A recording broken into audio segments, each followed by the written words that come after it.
So a while back, a few months ago, I was sitting with a couple in my office, and husband and wife, and it was later in the evening, and the wife was the focus of attention because the debt we were dealing with was all hers, and I won't get into the details, but the debt had been accumulated through some foolish activity. I won't, as I said, I won't get into the details, but she obviously was not in the best of spirits. She was concerned, and the husband was, needless to say, not happy at all.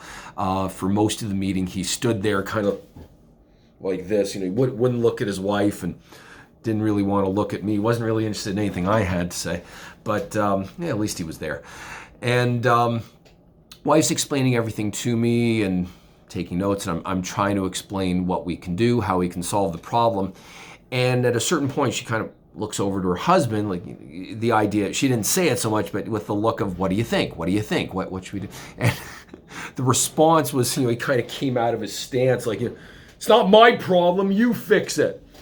And he went back to his, what I can only assume is his natural stance. What's my point?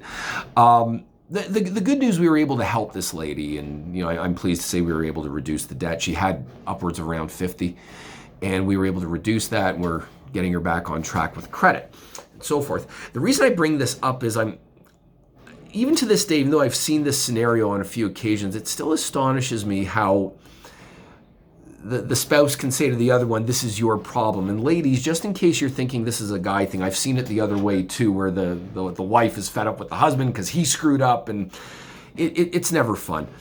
But the reason this astonishes me is I said to the husband, I said, listen, you live together, right? Yeah. Both your incomes are required to pay all the bills. You're renting. In this case, they didn't own a house. It's even worse when a house is owned. But I said, this is your problem too, whether you like it or not. The debt may not be in your name, but the reality is, this debt is affecting your wife, which is ultimately affecting her ability to help you pay the bills, which means when all is said and done, this is going to affect your ability to pay the bills overall, and that's a you problem as much as a her problem.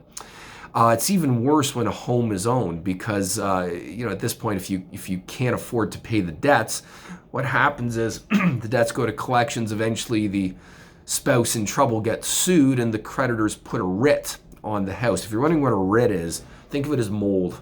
Okay, it starts out about that big, but it just keeps growing and growing and growing and growing until next thing you know, you got a hell of a lot of mold in your house, and if you ever want to refinance or sell that house, you got a little problem because that mold has to be cleared off first.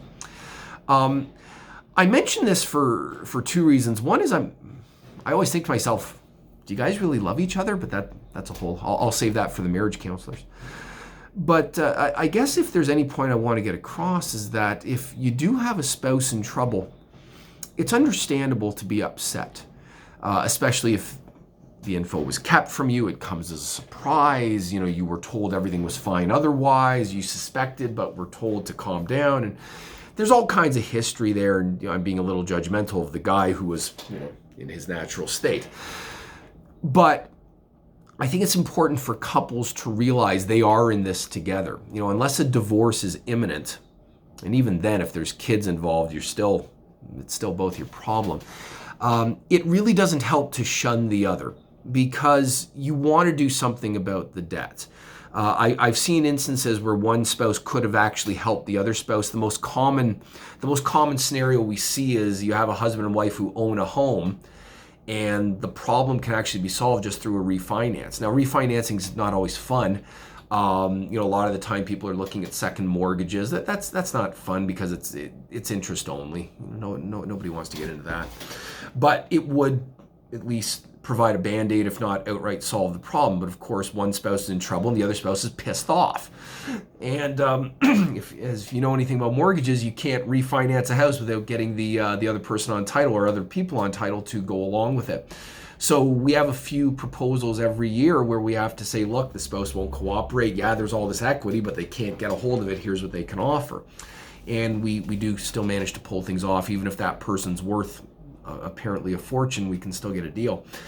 But what I'm trying to get across is it's disappointing to see the spouse doesn't realize it's their problem too. People are speaking out of anger, they're emotional, I get it. But this also explains why there's money problems in the first place, in a lot of the cases. If you're married, you have a partner, common law, you just live together, whatever it is, you got to talk about money, guys. You really do. You don't necessarily have to sit down and do budgeting together, though that would be ideal. And I understand money just isn't that interesting or a topic people really understand or want to talk about. But if there's no communication around money, what you end up with is either the scenario I just described, where people are taken aback or shocked to find out their spouse is in debt.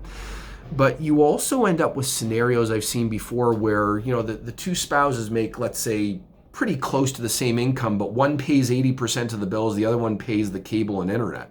I've actually seen that. And of course, the one who pays the cable and internet just can't figure out why the other one is struggling so much. And it's, yeah, I see. It's really astonishing. And I can't tell people how to operate the relationship. What I can tell you is the couples that talk about money, at least talk about it. Let each other know, if you're struggling or here's what I make. I see that too. What does your spouse make? I don't know. I've never seen her paycheck. You don't ask? Nah, she has her money. I have my money. Sounds like a match made in heaven. Hey, listen, if it works for you, I'm not going to tell you how to run your marriage. But there is, if I was to draw a chart or a graph, I bet you there would be a very strong correlation.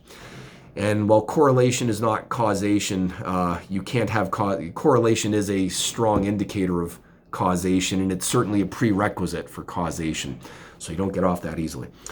Anyways, folks, talk about money with your significant other. It's worthwhile, even if it's just a casual conversation every now and then, even if it's just going over the expenses and seeing who pays what. And remember, you're together hopefully because you love each other. If I came home tonight and my wife came up to me, tears in her eyes, saying, "Zach, I have $80,000 of debt and it's all from gambling," first of all, I'd be astonished, knowing my wife. And I'd probably be upset for about 45 minutes. And then okay, we got a problem here, because guess what? My wife's on the house with me. And if she goes down, she takes me and my son with her. So we got to solve a problem here, and we're a family, and damn it, we're going to do it. There goes the phone. I shouldn't hit the table so hard. Now's a good time to end the video. Talk about money.